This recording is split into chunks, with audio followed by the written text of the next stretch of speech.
American soul food in San Francisco. They call you and you just have to come. Bohemian brunch with a view in Tiburon. You feel like you've left the spa and you're on vacation. And farm-to-table fare in Oakland. It is truly seasonal. Just ahead on Check Please Bay Area. Seems to me like you should be eating that with your hands. I haven't tried yet. Hi, I'm Leslie Sabrocco. Welcome to Check Please Bay Area, the show where Bay Area residents review and talk about their favorite restaurants. Now we have 3 guests and each one recommends one of their favorite spots and the other 2 go check them out to see what they think. Joining me at the Check Please table today are program manager Sarah O, business communications advisor Leslie Griffin Robertson, and marketing strategist George Andrews. Welcome everyone. Are you excited to be here? So happy to be here. Very excited. Leslie's letting the good times roll with her pick. It's a soul food spot featuring a rotating menu of Southern style gumbo with a California twist. Located in San Francisco's Bayview neighborhood, it's Gumbo Social. I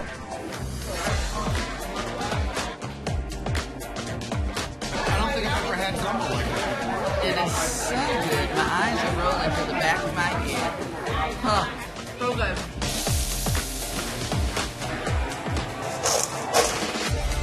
I firmly believe that gumbo should be America's national dish. It is a dish that really encompasses multiple cultures. You have the African, you have the Cajun and Creole. There's a lot of French influence, a touch of Spanish as well. So you have multiple cultures kind of binding together to create this incredible dish.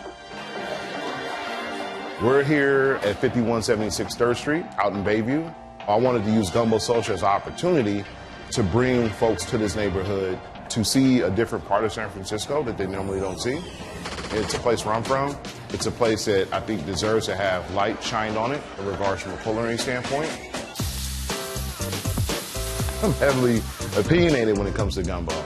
There's some do's and don'ts. I firmly believe that a gumbo should always have okra in it.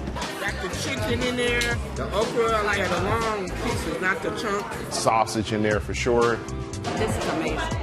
We like to try to hit it middle of the road from the spice standpoint.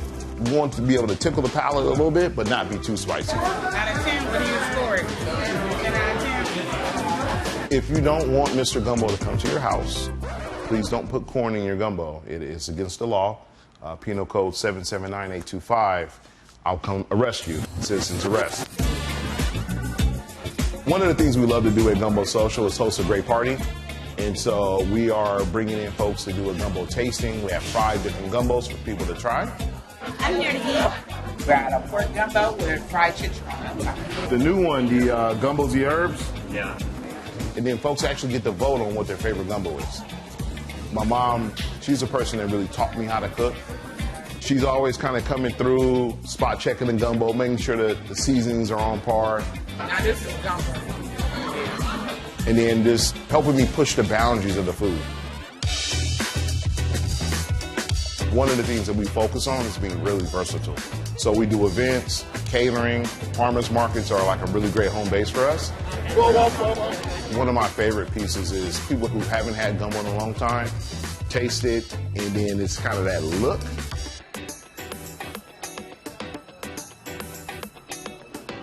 And then when they go back in, and usually the pinky's out when they're going in, and so then you know you got something. My goal is to get a bowl of gumbo in every household in America. That's my goal.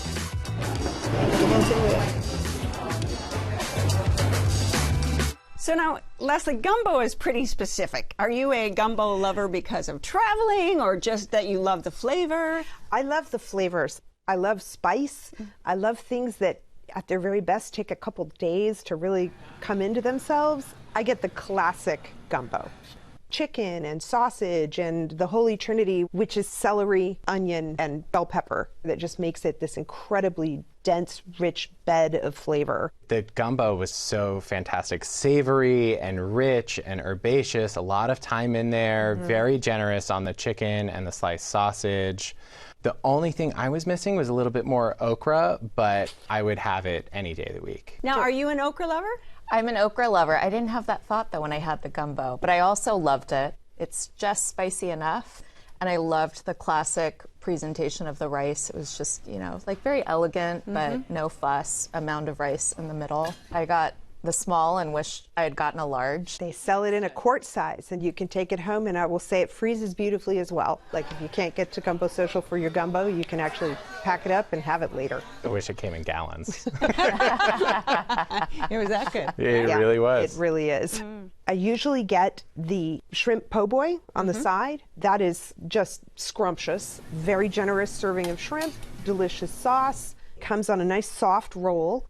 I'm a dunker, so kind of the perfect dunking situation with the gumbo. That may be heresy to some, I don't know, but I think it's delicious.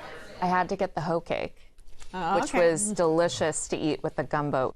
I love anything that's corn-based. It was a nice texture contrast. Usually I get a side like that and think, oh, I'll just have a bite of it. I finished the whole thing. I had the vegan greens, which are both vegan and gluten-free. And it's a really beautiful braise of kale, pinto beans, and chickpeas, kidney beans. So you get a lot of different textures, as well as a lot of the spices that they have in the gumbo. But I wish it came in as large of a bowl as the gumbo. I could eat that all the time.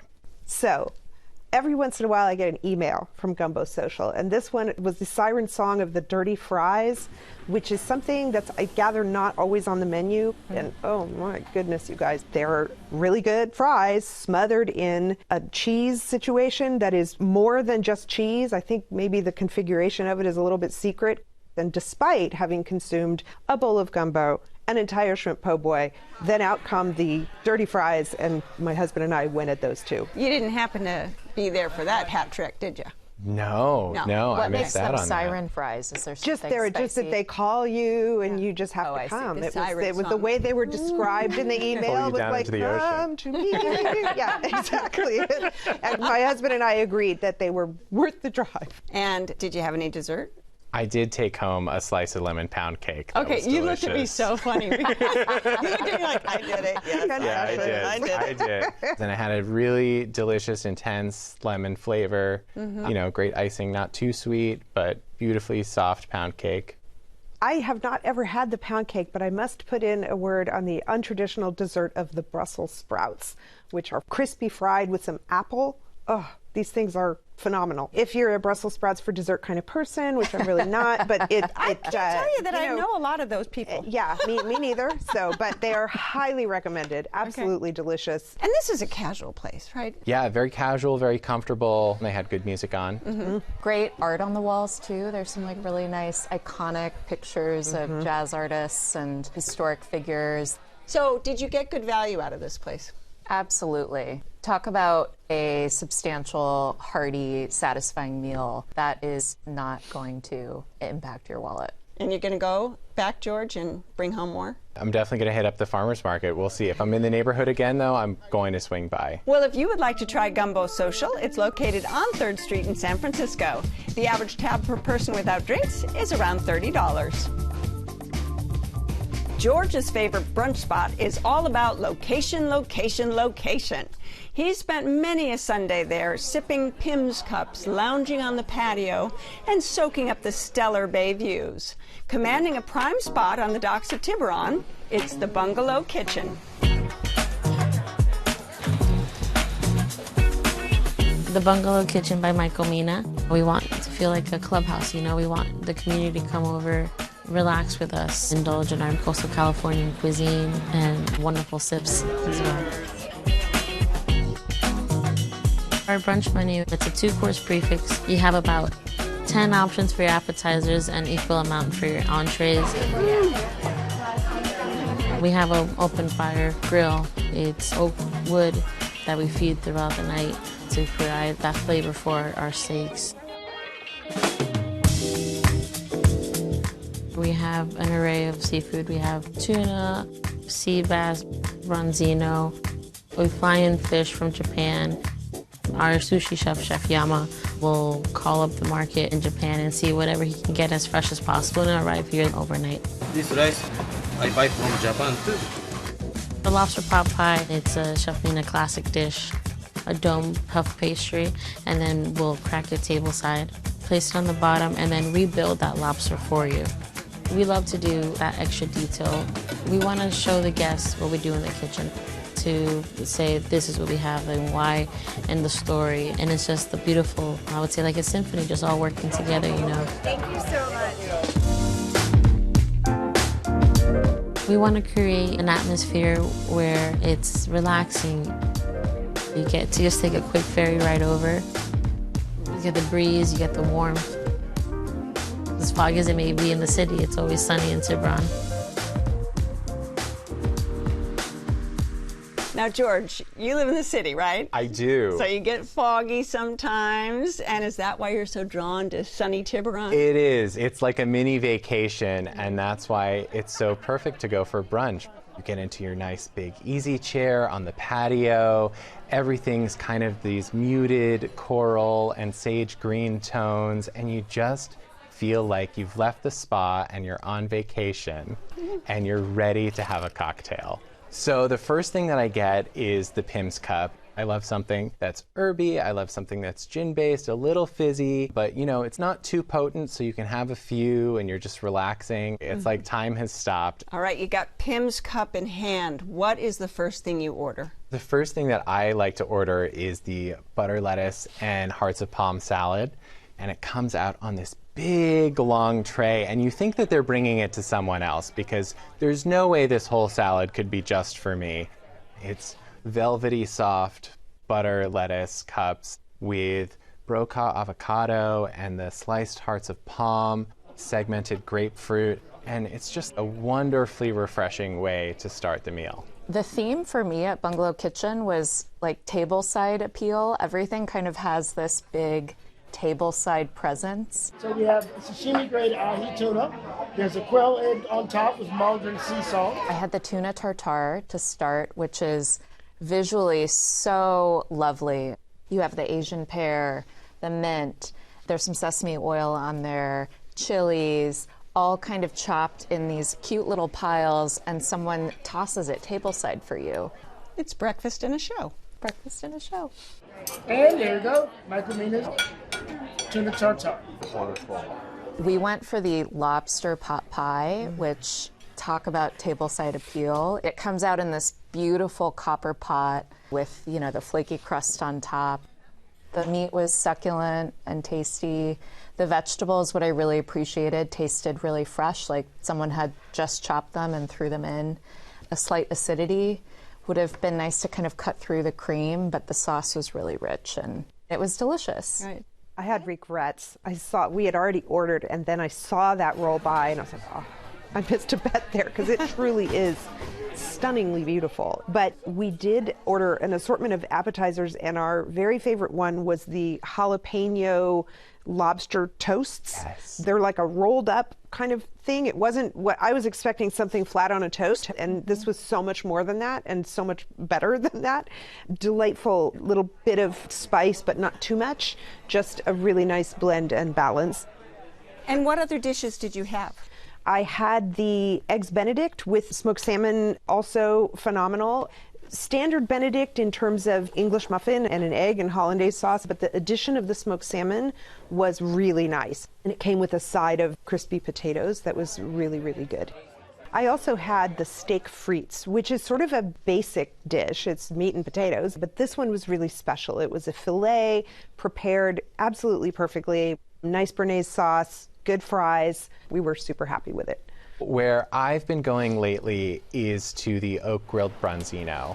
And this one comes out in a beautiful stoneware bowl on a bed of orzo with little baby French lentils and a nice piquant tomato sauce, beautiful piece of branzino with the skin still a little bit crisp, but the flesh is so tender and it's just a dream to eat.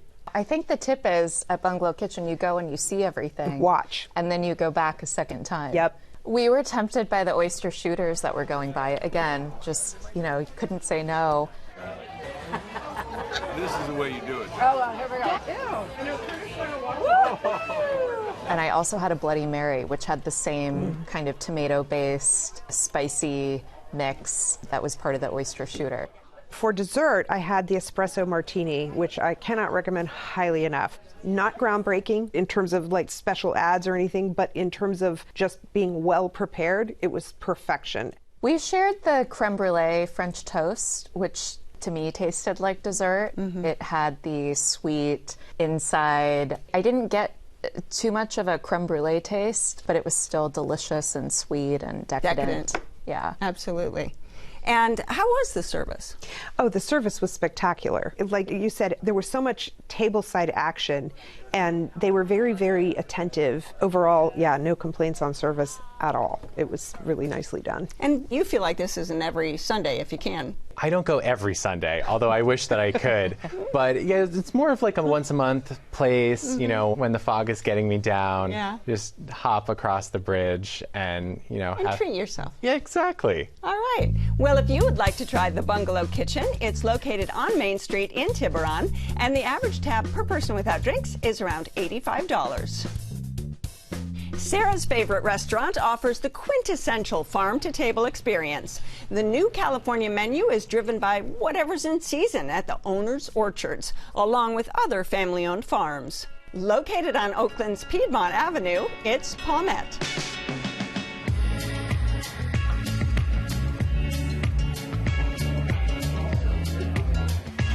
Ooh, now the best part, right?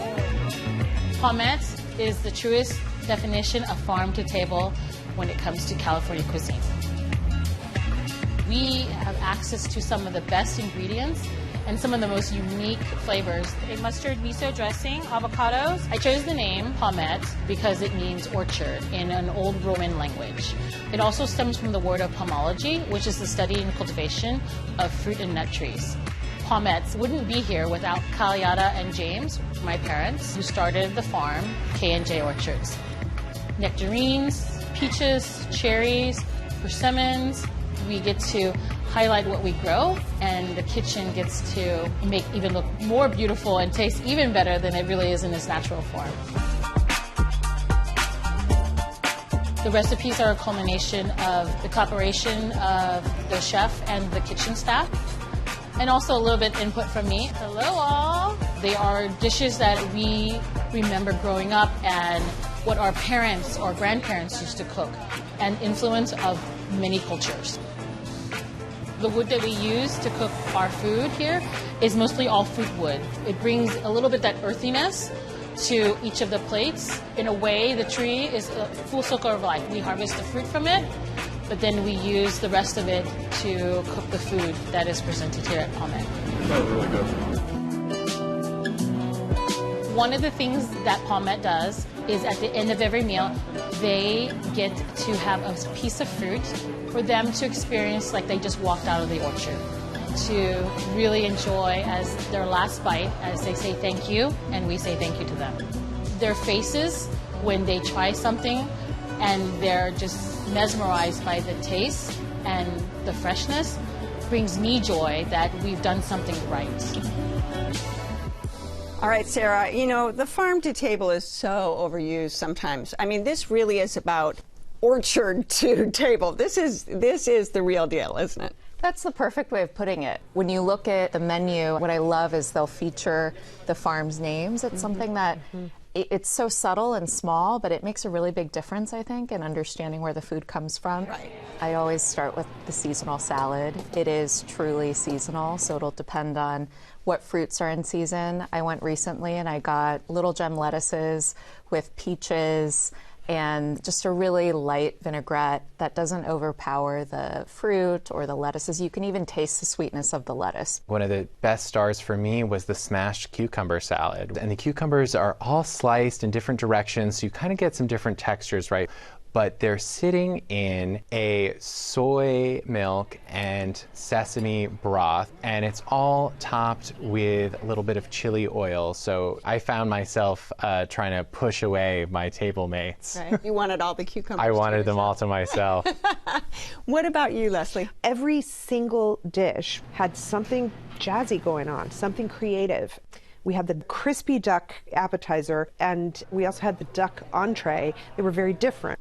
The appetizer was kind of a little explosion of flavors, kind of like knocking each other's forks out of the way. So we also had the duck appetizer, and it came with a crisp little apple slaw with it. And the sauce was kind of a pomegranate and gochujang glaze, perfectly crisp. My table mate, other than myself and my fiance, we were a table of 3, is vegetarian, so I only had to share with one person. Yeah. I was also celebrating my birthday, so I got to, I got to kind of pull rank a little bit on whichever dishes that I wanted. This is more a side, but I love the rolls. They have these Hokkaido milk bread rolls, so fluffy. Nice chew when you bite into it, and they serve it with this incredible butter. One time I finished the rolls and there was leftover butter, and I asked the waiter if I could take the butter home. It was that good. It's very velvety and soft, and it's great for sopping up those juices from the cucumber or other appetizers. We did all starters, actually. So the graffiti eggplant dip was so fabulous, perfectly smooth, rich, kind of like a mapo mushroom sauce over the top, a wonderful cool cream on the side with semolina crackers, which were kind of like big long shards. It looked like broken glass, but made of semolina. We were all fighting over that one as well. Another star for us was the ugly mushroom pasta, a symphony of mushrooms, right? So and all ugly. Well, I would say beautiful. I thought it was gorgeous. I thought it was gorgeous. I forget that it's a starter. I always think of it as a main dish because it's so substantial. Spectacular, though. Right. And then once you kind of get below that layer, you have these little boats of pasta filled with even more mushroom, luscious sauce underneath. It was a dream. And you're agreeing Oh, there. that's the dish that we will all really remember. Yeah. Everything at this restaurant was special. We had the char siu pork, which was a pork belly. This was like silk in your mouth. Beautifully prepared, just the right amount of seasoning. And it came with this hot mustard, which was delicious. I had the salmon. The quality of the salmon is such that all they did was serve it with some stuffed peppers, very fresh, and it was the perfect pairing of the sweetness from the peppers with the richness of the salmon. It's super simple, just a great fish. And did you have anything to drink with this? I did. I had the house-made rose geranium spritzer.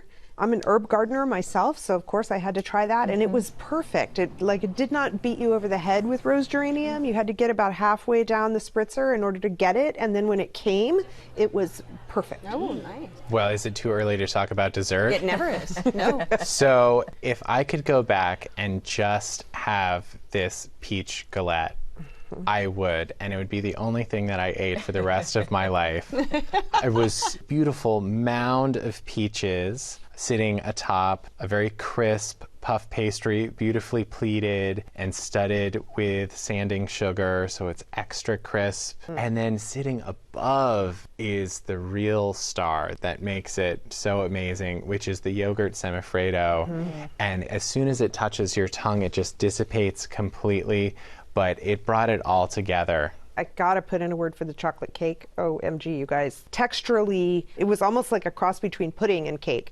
Not too sweet. Perfectly balanced flavors, and 5 people like going at it with spoons. It was perfection. It was a battle, It was I'm guessing. perfection. It was every single mouthful at that place, no matter what we ordered, was outstanding. Yeah. You're welcome. And I can't put enough emphasis on the service, too, because we were seated in the outside area, so there were heaters to make sure we were warm. And sometimes when you get seated outside, you get forgotten a little bit. Not at this place. You agree? I definitely agree. I will be going back next year for my birthday and probably a number of times in between. My husband has already asked for it for his birthday next year, so it's going to become the I would birthday say that's high destination. praise. That's what I like. You know, you can go High for your praise. birthday, you can go for a Friday night meal, and it really does have this cozy, inviting feel.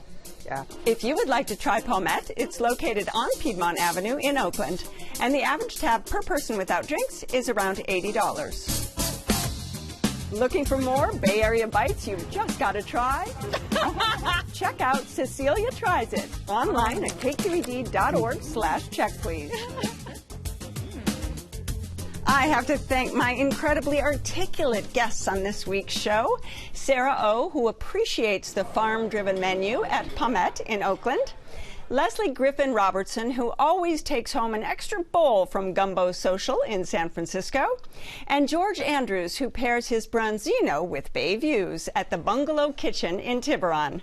Join us next time when 3 more guests will recommend their favorite spots right here on Check Please Bay Area. I'm Leslie Sbrocco, and I'll see you then. Cheers! And cheers to you. Cheers. Did you have fun? Yeah.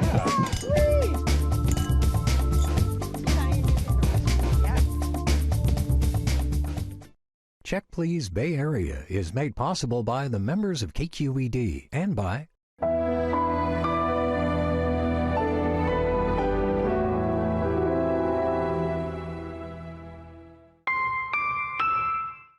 Crème Sport has been family-owned and operated for over 200 years, available at vintage and finewines.com or your local fine wine retailer. The Bay Area airport that's close and reliable. iFlyOAK.com. Our orthopedists specialize in getting patients back out there sooner, whether they're scoring goals or achieving new ones. Sutter Health. Bravery, caring, kindness. And that's what we live by at SF Fire Credit Union. SF Fire Credit Union, rescuing you from banks. Crab House at Pier 39 is a family-owned restaurant featuring Dungeness killer crab, shellfish platters, and crab fried rice. Crab House serves fresh, sustainable seafood with stunning views of the San Francisco Bay. Located on Pier 39 in San Francisco, reservations at crabhouse39.com.